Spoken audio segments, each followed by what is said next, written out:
Hello বন্ধুরা, আমরা দার্জিলিংয়ে পৌঁছে গেছি হোটেলে।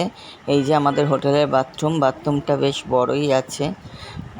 আর এই হলো বেডরুম, মানে ঘরটা। ঘরে দুটো বেড আছে, একটা দুজন শোয়ার, একটা একজন শোয়ার, একটা সিঙ্গেল বেড, একটা ডবল বেড, দুটো সোফা আছে, একটা টি টেবিল আছে, কার্পেট পাতা আছে নিচে। ঘরটা বেশ বড়, একটা টিভিও আছে। বাথরুমটাও বেশ বড় ছিল, বেরিয়ে একটা বারান্দা। তারপরে হোটেলে রেস্ট নিয়ে আমরা চলে গেলাম সন্ধ্যের দিকে ম্যাল রোডে গিয়ে একটু মোমো টোমো খেলাম।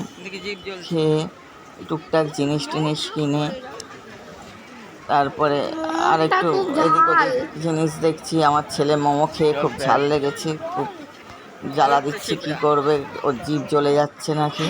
তারপর চলে গেলাম আইসক্রিম খেতে। আইসক্রিম খেয়ে আবার একটু ঘুরলাম ম্যাল রোডে। ঘুরে তারপর চলে গেলাম ম্যালে। এই যে আইসক্রিম খেতে খেতেই আমরা ম্যালের দিকে যাচ্ছিলাম, যে একটু ম্যালের দিকে যাই। রোডটা বেশি ভিড় লাগছিল যে ম্যালের দিকে গিয়ে বসবো। এই যে ম্যালের দিকে এলাম, এসে একটু বসলাম। ও আমার ছেলে, তারপর ওর বন্ধু, ওরা সব ওই লোটাসের সামনে গিয়ে একটু ফটো টটো তুললো। আর আমি এদিকেই দাঁড়িয়ে দাঁড়িয়ে এদিক ওদিক দেখছিলাম। বেশ ভালো লাগছিল, ঠান্ডা ঠান্ডা ওয়েদার। আমাদের কলকাতায় যা গরম, তার থেকে ওখানে অনেক ঠান্ডা, প্রচুর লোক। এখন আর দার্জিলিং গিয়ে ভাল লাগে না, এত গিজগিজ করে লোক। একটু ফাঁকা টাকাও থাকে না, হ্যাঁসটা চারিদিক দিয়ে গিজগিজ করছিল। তাই একটু নিজের মতো একা একাই একটু ঘুরলাম। ওরা ওইদিকে ফটোশ্যুট করছিল। তারপর ম্যাল থেকে ঘুরে টুরে আমরা ম্যালের দিক থেকে চলে গেলাম আবার একটু ওই সাইডে ফটোশ্যুট করতে।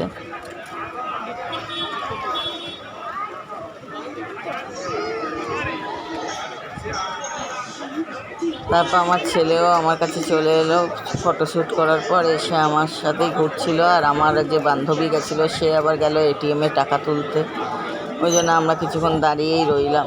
তারপর ওখান দিয়ে চলে গেলাম মহাকাল মন্দিরে। মহাকাল মন্দির ঘুরে আসতে আমি বললাম মহাকাল মন্দিরটা একটু ঘুরে টুরে নিই, তারপরে আবার ম্যাল রোডে এসে কিছু জিনিস ফিনিস কিনবো বলে মহাকাল মন্দিরে গেলাম।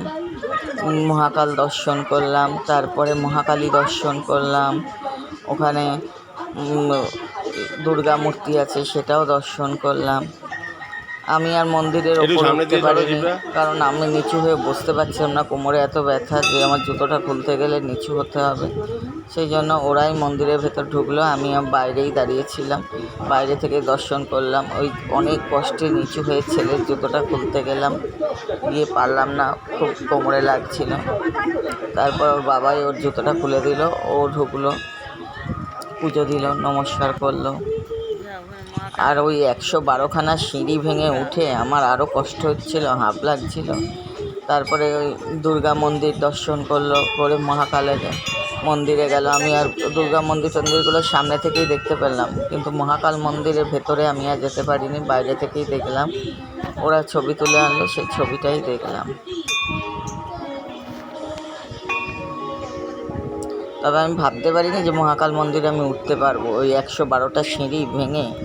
কিন্তু গুনতে গুনতে দেখলাম 112 সিঁড়ি। ছেলেকে বললাম সিঁড়িগুলো গুন, আমার দম লাগছে, আমি গুনতে পারছি না। ও বললো 112খানা সিঁড়ি। 112খানা সিঁড়ি উঠে নমস্কার টমস্কার করে আবার আমরা ম্যাল রোডে ফিরে এলাম। এসে মোমো খেয়ে চলে গেছিলাম, আবার এসে চাউমিন খেলাম। আর কেনাকাটা তখনও কিছু বাকি ছিল, কেনাকাটা করলাম। করে আগে চাউমিনটা কিনে কেনাকাটা করে আবার হোটেলে ফিরে গেলাম। আর বৃষ্টিও শুরু হয়ে গেছে, সারাক্ষণই প্রায় বৃষ্টি হচ্ছিল। তাই জন্য ছেলেকে আমরা ও রেনকোটটা পরিয়ে দিয়েছিলাম যে যাতে গিয়ে এবার হোটেলে শুয়ে পড়ে।